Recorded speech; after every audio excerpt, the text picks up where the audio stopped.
Hey, Kim.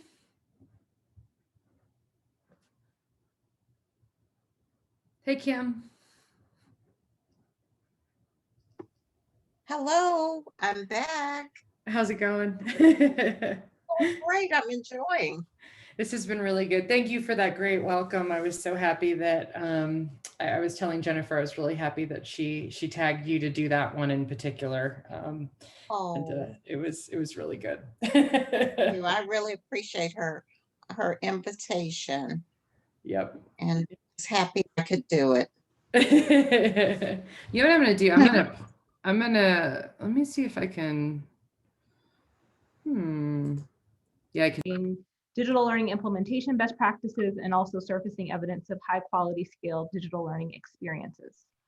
As many of you all know, we really have a terrible experience, a terrible habit in higher ed of solving problems for populations of students without ever taking the time to really talk to them directly about what they need for success or what they struggle with. And the network that I lead, Every Learner Everywhere, in partnership with Global Minded and the Equity Project, recently sat down to try to break that habit. We did a study where we sat down and talked to students, specifically marginalized students. So students who are Native or Latinx or Black or rural or veteran or returning adults. And we talked to students at 47 different institutions across the United States. And we spent time with them in 2-hour focus groups asking open-ended questions about their experiences with digital and online learning. We also asked them about their experiences with transitioning to online due to COVID. And we found their feedback just incredibly enlightening. And I will quickly put in the chat the full report so that you can look at it and read it, at your leisure. But in the meantime, I have brought a little bit of that report directly to you. So I have with me 3 students who were participants in that study. And they're going to share a little bit about their experiences and some of the things that they've dealt with and some of the insights that they have had about transitioning to online from a student perspective. So I'd like to start the session by having each student panelist to introduce themselves by sharing their name, year of study, and institution, and one fun fact about themselves. Emanuel, let's start with you. Good afternoon, everyone. My name is Emanuel Walker. I'm studying computer information systems at Metropolitan State University of Denver. And the fun fact about me is I love to swim. Oh, Kyra. Hi, my name is Kyra Welch. I'm from Louisville, Kentucky. I'm studying psychology at the University of Bethune-Cookman. And one fun fact about me, I would say I am really invested in performing arts. So like anyway, I love it a lot. That's really fun. And Tomozia. Hi, my name is Tomozia Graves. I am currently attending Towson University in Maryland, majoring in communication studies, minoring in business communications and liberal arts. This will be my last year, hopefully, to walk the stage, but I don't think so. Mm-hmm. But one fun fact about me is I love musical instruments, and one great opportunity from that is I had the chance of being in all-county orchestra. So, yeah. Great, thank you. Really exciting. So we know that there's been a lot happening lately, right? We've got COVID, we've got, there have been protests against police brutality. There's been a Black Lives Matter uprising. There's been an election. So one of my first questions for you is, how are all of these things that are happening, in the world, in our country, influencing how you're thinking about higher education and your own journeys in higher education? And Tomozia, why don't we start with you? For me, I just the want to get active more. I think as soon as the pandemic started, mm-hmm. Before it all started, I wasn't even as aware of everything as much as we believe we were, but just seeing it a lot on social media and hearing it more in classes, it just made me want to get active and starting to share and write some of my papers on some of the things that were occurring. And it makes me look back at myself how would I feel if this happened to me on a day-to-day basis? Like my personal struggles may not be the same as everyone else's. So I had the time to look at my own privileges and others' privileges as well, and just reflect on those types of issues. Yeah, that's incredible. So you're kind of being more introspective and reflective lately.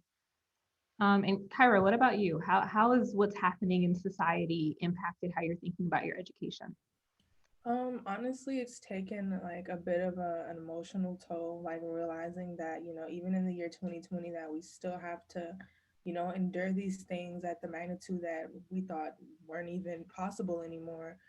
Um, I think that it's affecting my higher education because I'm a psychology major, so it's making me change directions. Because at first, I was like, maybe business psychology is the way to go, but I was like, no, like my citizens need me, like Americans need me, like they need people in my profession, they need people who are going to listen to them, because these are happening to people, like everyday people, and mental health is more important now than ever. So especially me being learning psychology and hoping to become a psychologist, I think it's really important that, I have to buckle down and, keep pushing that way. So when it comes to, one day I can help a child who is, been affected by all of this, because it's happening in our own very like backyard. So it's really important that, I have to, so I keep repeating myself, but I have to buckle down in a way to help others. Yeah. Yeah. So it's almost making you prioritize your education even more. Yeah, definitely. Yeah. What about you, Emanuel? Similar to what everyone's been saying, it was kind of a call to action to me. A Mm, lot of schools were saying that they're going to do X, Y, Z regarding equity.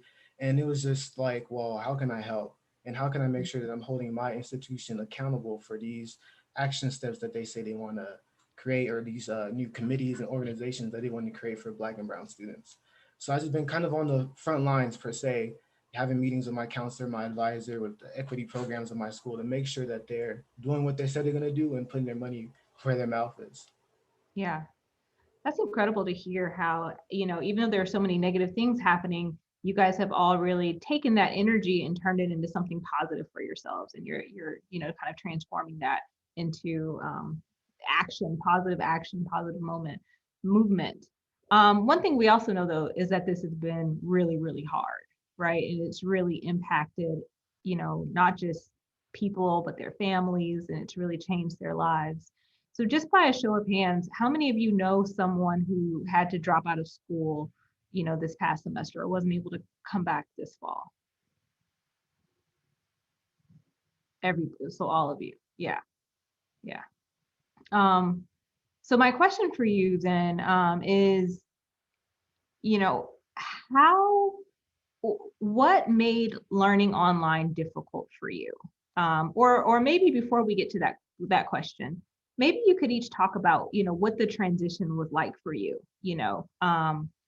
in response to COVID. Were you learning online before, and then you just continued online, or where you went face to face and then you had to suddenly switch online? Maybe each of you could kind of walk through what that transition was like. Let's start with Kyra.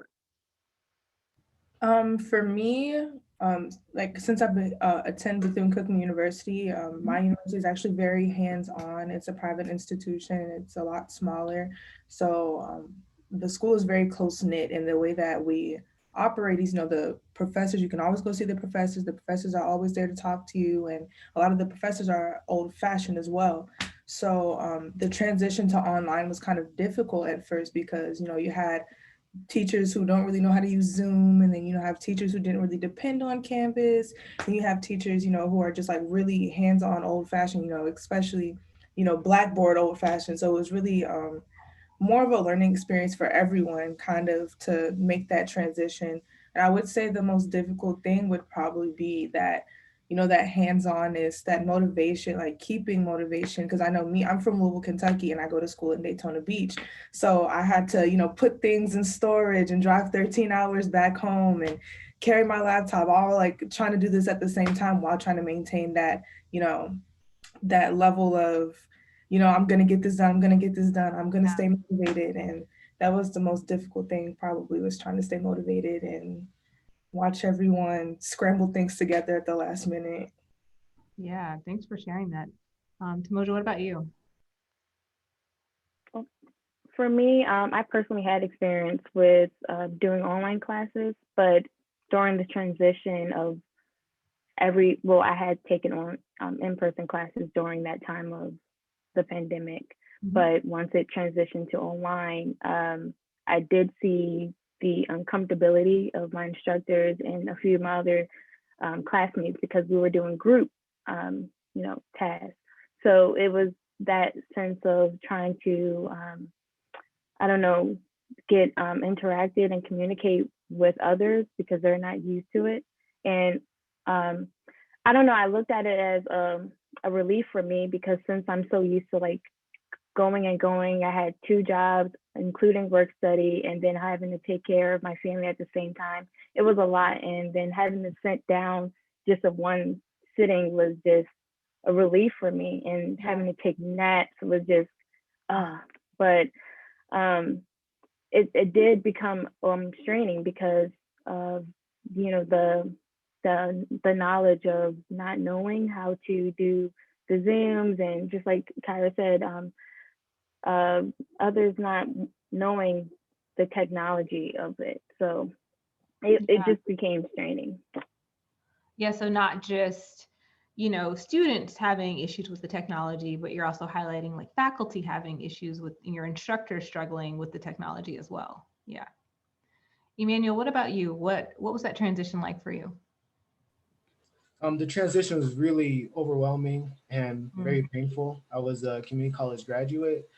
So that last semester for me, a couple of my professors actually went MIA, and our class had to reach out to the dean just to see what was going on. It turns out he just didn't know how to transition to Zoom. And that was really difficult to just fill that out and try to understand what was going on in class. And then I also picked up a bunch of roles. So I went from being a student to now becoming a tutor and a babysitter because I'm at home and my siblings are also online and they need help as well. My parents are working, they can't help them. So I'm teaching them how to conduct themselves online and tutor them with their classes while being a student at the same time while working. So it was just really overwhelming. Yeah, that sounds overwhelming. And so, that was kind of that initial transition, but now we've gotten past that and we are still here, right? In many cases. How many of you all are still learning online? All of you. Are any of you back face-to-face yet? I do work study, so I go in once a week. So that's the face-to-face action I get. Okay. Bethune-Cookman was face-to-face starting the semester, but we recently just had to move back to remote classes due to COVID numbers starting to go back. Yeah. Okay, so talk to me a little bit more, and I know you all highlighted some of this already, but what are some of the other difficulties that you ran into or that you're currently running into with online? Not just the transition, but even the, continuation. Emanuel, do you want to start?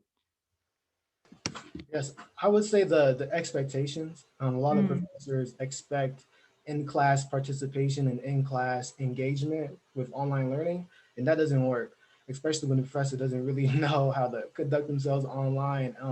We're just dealing with a bunch of busy work. We're not really learning anything, in my opinion. I'm just turning stuff in at this point and just doing work after work after work. The only classes where I feel like I'm learning anything is where the professors have used this online learning to have more engaging conversations about real world events rather than just throw your busy work. Yeah, so you're having a hard time understanding why you're even doing what you're doing. It feels like busy work. It's really interesting. Tomozia, do you want to speak a little bit about your? Yeah, I definitely agree with Emanuel. For instructors who do just send out the assignments and then expect the students to just do them without any sign of the instructor following through the presentation is just no sign of gaining the information for me. I really enjoy getting on the camera and actually having those discussions with my classmates and my instructor. And some of the times it's not even about, the actual work that we're doing. We're discussing those issues occurring around us. So it allows me to get personal with my instructor and my classmates and get comfortable with the work that I'm doing. Yeah. Kyra, what about you? Yeah, I definitely agree. I think it comes from like, the lack of intimacy from like not being in the classroom, like not having that face to face. Like I was saying earlier about the motivation kind of point of it, like, it's getting hard to kind of like wake up and, put yourself on Zoom. And then sometimes like the Zoom completely like slips your mind. So it's like, oh no, like, just trying to stay organized, like trying to stay in that learning mindset Yeah. is getting harder.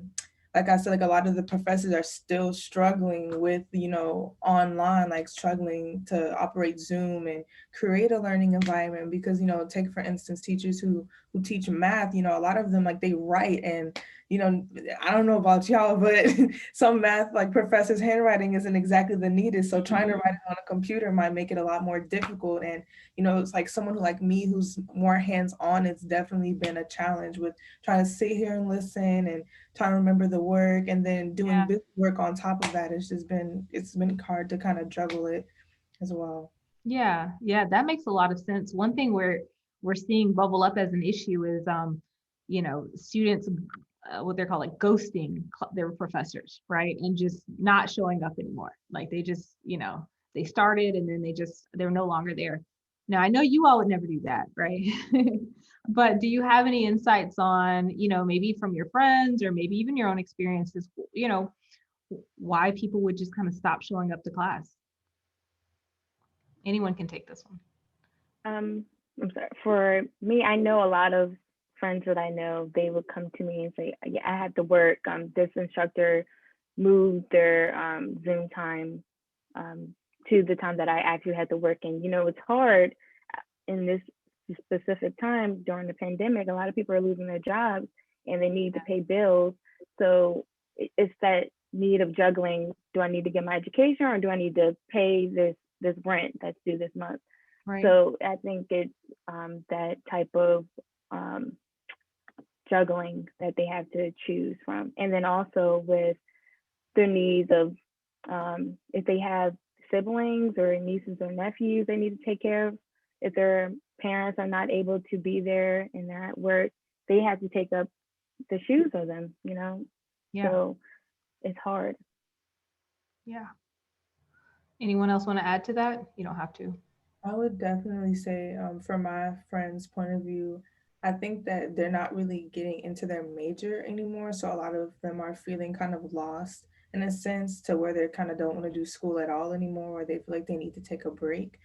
Um, so I would say that it's affecting me in that way. I guess a lot of students are realizing that maybe school or maybe like, higher education doesn't really fit them in a sense. And I necessarily don't think it's that. I think it's literally like COVID has put such a strain on learning and such a strain on, like the resources that we have at universities to, help us figure these things out.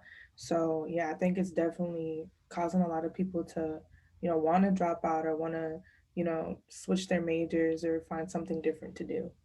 Yeah. So the next question, oh, Emanuel, did you want to add?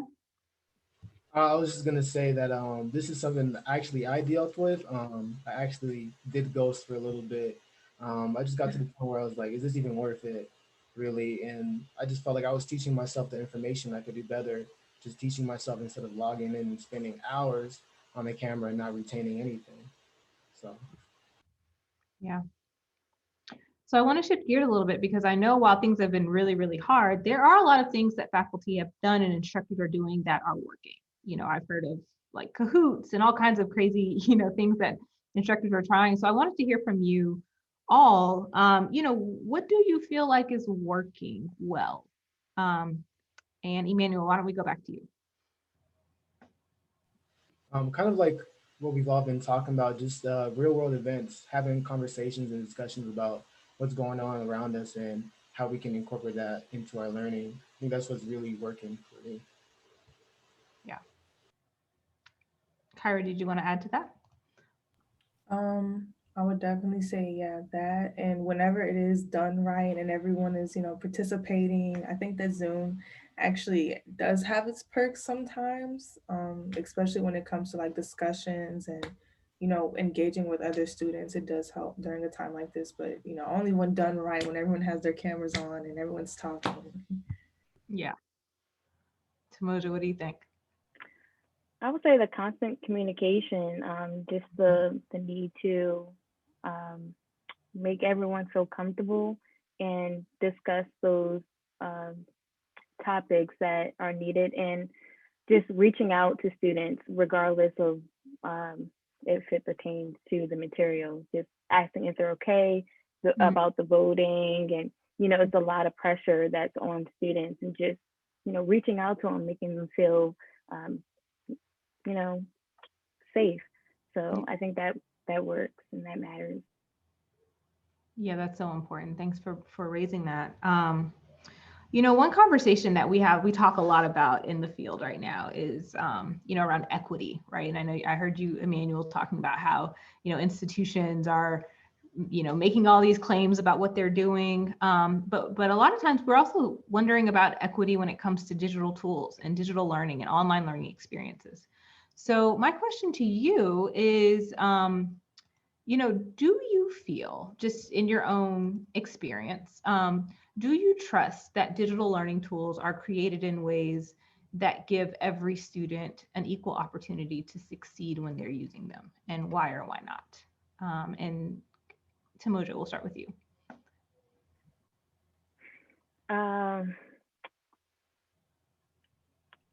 I kind of want to say yes, but it's no, I don't think so. One, because not a lot of students, well, I don't know if I'm understanding the question. Yeah. But I don't think students are offered the same opportunities as others. So they might not have a laptop as some students. They might not have the internet as most. So it's that type of back and forth. Yeah. So you're raising the issue of accessibility, right? So and access to technology, access to broadband, which is really important, and another thing that we think about a lot.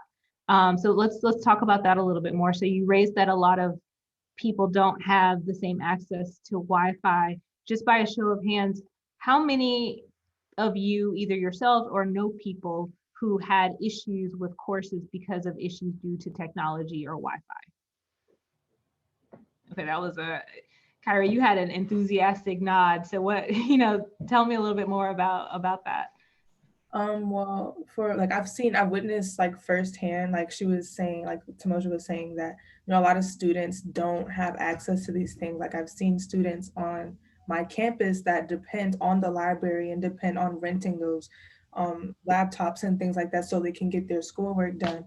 And I know that, even in my student apartment, sometimes the Wi-Fi, if everyone's going on and back and forth, sometimes it'll crash. Or, I remember when I first moved here that the Wi-Fi was going out and I was like, oh no, what's going on? I need my Wi-Fi. And it's something that takes a toll on learning. You could miss something, and then you have to consider the students that don't have Wi-Fi at all, who depend on community centers and public libraries to get their schoolwork done. And that's definitely when you consider those children, then it's not equitable at all. These children literally don't have the access and the tools to complete basic schoolwork, and it's not fair to them. Yeah. What do you think, Emanuel? Yeah, I would have to say no.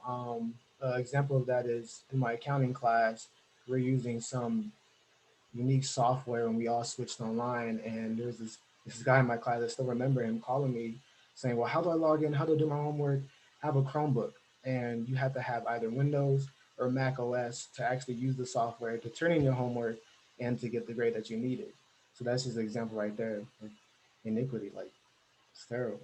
Yeah. We're also hearing a lot of students are using their cell phones to do assignments. And so that's also really challenging as well. Okay, so there are a ton of questions coming in through the chat. So I think we should probably turn to those. Let's go back. I don't know, Angela, are you compiling these? Do you have them in order somehow?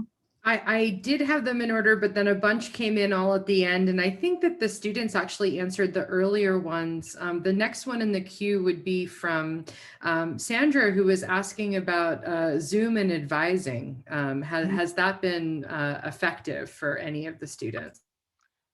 So are any of you all still engaging with your advisors through Zoom? Yeah. Oh, okay. So 1, Tomozia is, okay, go ahead. Do you want to talk about that? Yeah, so given this is my last year and I'm finishing up my comm classes for this semester, and I'm technically in a much smaller, I go to Tune in my county, but Towson University is all in Baltimore. But my advisor, she reaches out a lot more to me in her candidates, but I don't know. I don't think she's she likes, and she's also my instructor too. Okay. So that's another way that she communicates. Hey, did you register for your classes? Hey, what else do you need to do? That's another way for us to move one-on-one.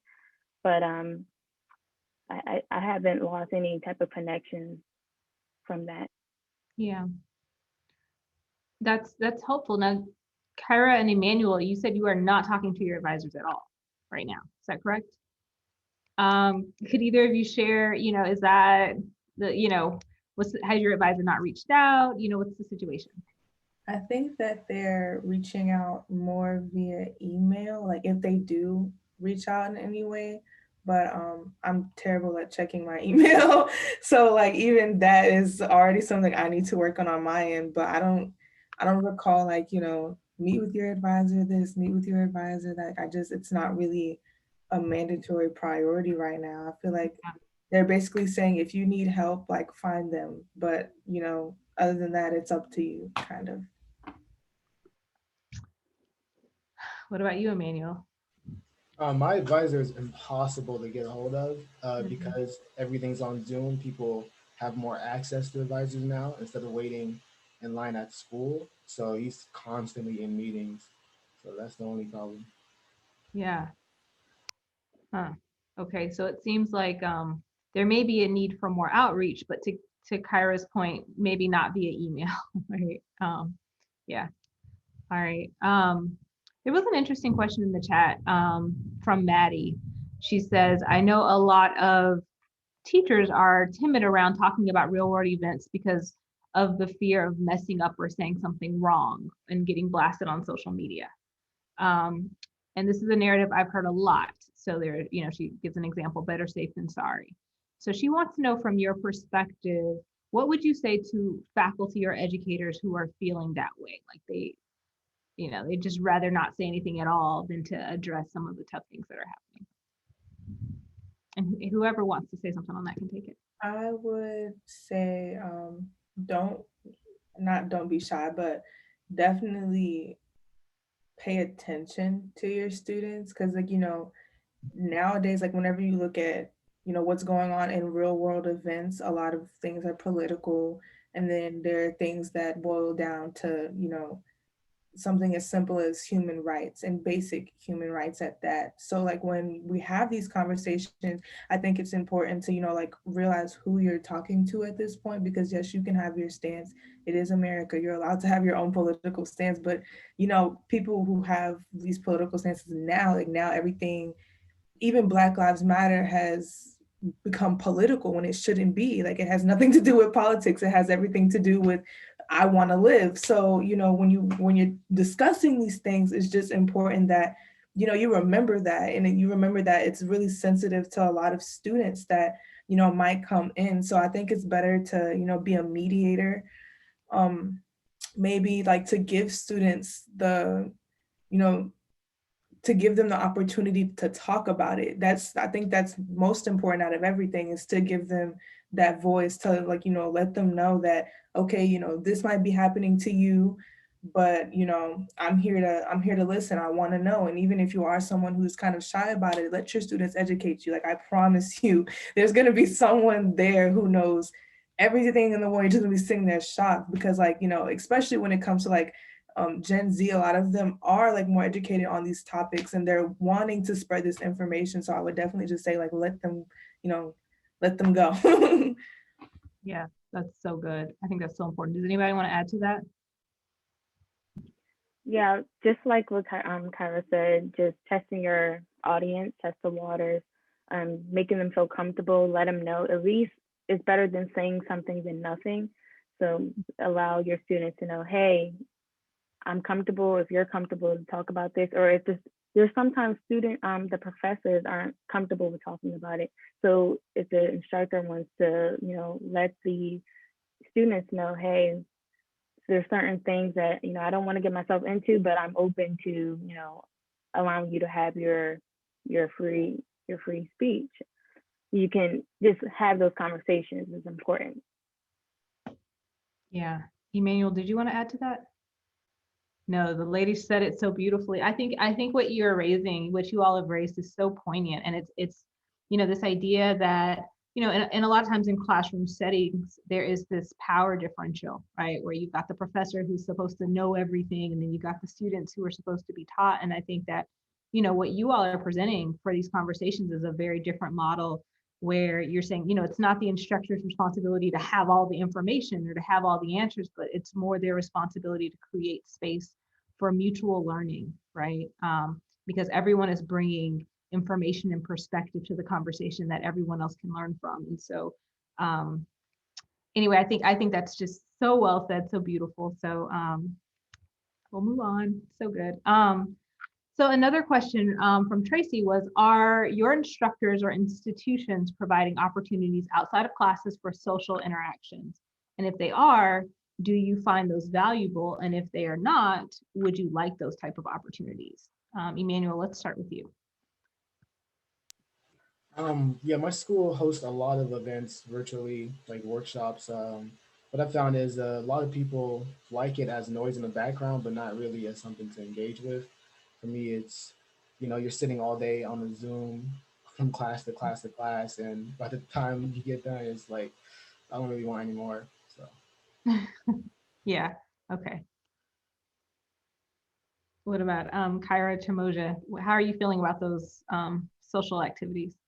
Kind of like you said, they're doing a lot of different, seminars and webinars and things like that. But one thing that is happening at Bethune-Cookman University is that our student activities board has just kind of been deemed as, irrelevant in a sense. Like they're not really getting to, do their job. And I think that's putting a huge strain, like even if it comes to Zoom activities. I think that the student activities board, or SAB as we call it, is really important in student life, whether that be on Zoom, whether that be on, socially, distance events, whether that be on, just simple forums or anything that they can do, anything they could put out is really important. So I think that, if you go to a school where your SGA, your Student Government Association, or your Student Activities Board, I would definitely look to them and, appreciate them during a time like this, because they are trying their hardest. They really are. So I would just like to give a shout out to that. Yeah. Yeah. Tomozia, what about you? How are you feeling about it? Yeah, same for me. Seminars and webinars, they have been our activities, but I haven't been able to attend a lot of them because a lot of those times are conflicted with my, class schedule. So and then if they're not, I just don't feel like going, only because I'm drained from being on my computer 24/7. So I think that affects it a lot. And then I think one of my instructors tried to do, in-person meeting, try to catch up with everyone, but it didn't go well. Well, it didn't pursue because it's just the cases are going up even more. So it's no sense of trying to do the effort. But everyone wants to share that communication. It's just hard. Yeah. Are you all feeling Zoom fatigue? Tired of looking at the screen? I think we all can relate to that for sure. So we have one last question. Well, two questions. So one I saw from Tracy was, is anyone checking in on you personally and just making sure that you're okay? Has anyone ever just called to say, hey, As far as you have your basic needs covered? Go ahead, Kyra. As far as friends go, yeah, you have your friends, but as far as faculty and staff, it'd be nice, just as from aside, I remember last semester when the COVID thing started happening, I had an English professor, and she would call and she would, hey, I noticed you have this paper that you haven't turned in yet. Is everything okay? I just want to know. And, this semester, there hasn't really been any of that. You'll have a teacher on Zoom that's, like one out of all your professors that might say, is everyone doing okay? And it's easy to kind of overlook that, but it's something that I think we should all cherish in a sense, because, a lot of people don't really ask, are you okay? And it's that moment when they ask, when you realize you have to take that step back to, am I okay? I feel like I've just kind of been operating on a day-to-day basis. And, even just asking that question would do a lot for the students. So I definitely would encourage, any teachers, any professors, any faculty in here to check on your students, whether it's just a quick question on Zoom. Is everyone okay? Anybody got something they want to talk about? Like, that would really help. Mm. Yeah, okay, well, we're getting to the end of our time, so there's one more that squeezed in that I want to ask before we do our final question, and that's been, what has been your experience with student services? So has it been difficult to reach, the registrar, financial aid, tutoring, the bursar's office, or any other office that would you would need help you with, give you any type of assistance? And do you have any advice for what you'd like to see improve in those areas during this time? Anybody want to give me? I would say for me in the beginning, before spring semester or fall semester, I'm sorry, I'm forgetting where I'm at. Fall semester began, I had to reach out to financial aid, and that time is on live chat instead of calling them. But it was just hard to gain any information, because it was like their form of communication was like, I'm ready to get off this chat. I don't feel like talking. Mm-hmm. So they were rushing me, and I'm really trying to get my answers across, like, hey, how much do I need to pay? How much am I gaining from financial aid? So that's, as a student, this is important, because as the pandemic is going, I need to figure this out. But I just felt that I wasn't getting any gratification or any type of warm feeling about going into my semester at that time, dealing with whoever was assisting me. Yeah. Anybody else want to share experiences with those offices, administrative offices? No. Okay, so I'm going to ask our last question. And that is, what piece of advice would you give your college or many of the institutional leaders that you actually have in your audience right now to make your learning experience better, or to make learning experiences better for students like you? And let's start with Emanuel. That's a really good question. Frankly, I would just say that online education shouldn't equate to busy work. Please just check in with your students and create environments where you can engage with them and just learn and create just a fun and welcoming environment online. Thanks, Emanuel. Kyra? I would definitely say take the time to pay attention to your students right now. Like, ask them, what do they need? Ask them, are you getting too much busy work? Ask them, like, people who are still on campus, is the CAF doing you any good? Are you, like, mentally, do we need more resources? Do you need, extra tutoring resources? Is there anything we can do? Because I think it's hard. It's harder now, especially in positions that you guys are in, to, remember what it was like to kind of be a student in college.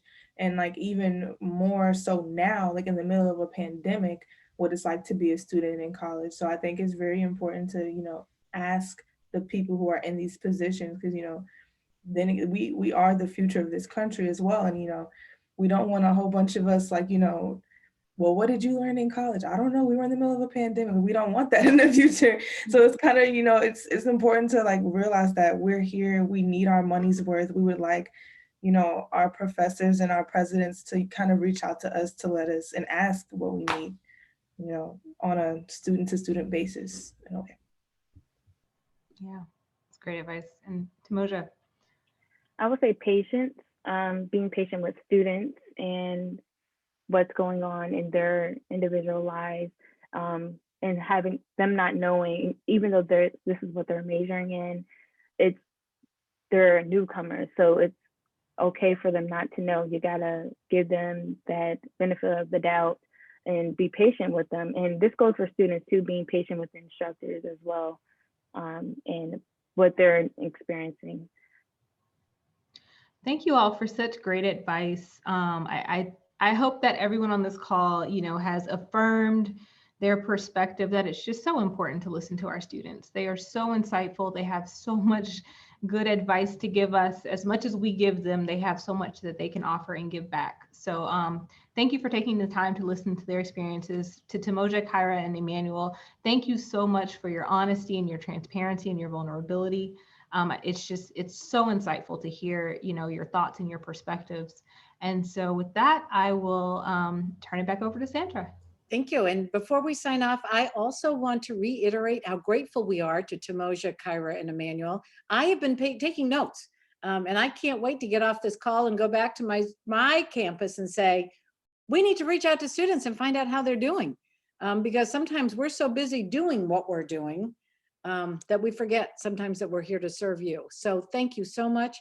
Jessica Williams, thank you so much for organizing this. This has been just a phenomenal session. So look forward to seeing everyone in the next sessions. So take good care, take care of yourselves, be well, support each other, support your friends, and support your colleagues. So take good care.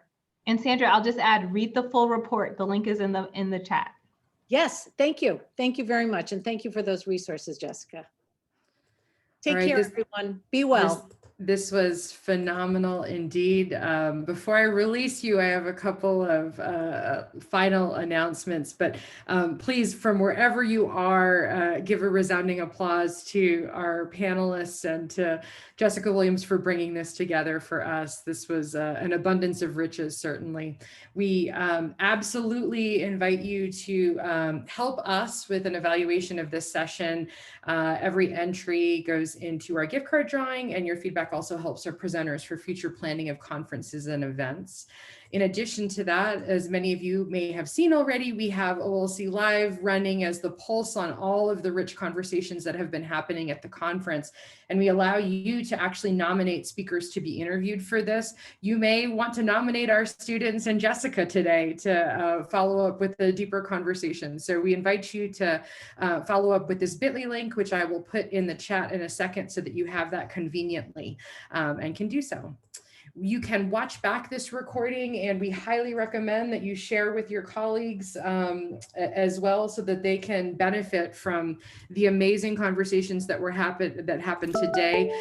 This recording should be available in about 24 hours, and all of the recordings from OLC Accelerate will be available for a year post-conference. And last but not least, if you want to take this momentum from this Leadership Network event and from the conference in totality, it'll really help us to focus as leaders in our community around this, the vital discussions that we need to have. So we have a series of events here that are up and coming, but I want to highlight number 2 in particular, which is an OLC Ideate event on diversity, equity, and inclusion, which is made possible by Every Learner Everywhere, where Jessica steers the ship through the water. So we're really looking forward to seeing all of you from December 7th through the 11th, and that is a completely free event that is open to the entire community, thanks to Every Learner Everywhere. So without any further ado, I will close up this session.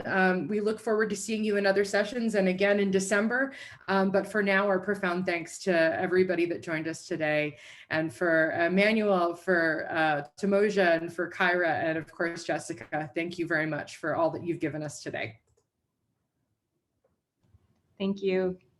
Bye, everyone. Take care. Thank you. Have a good one. Great job, you guys. So good, so good.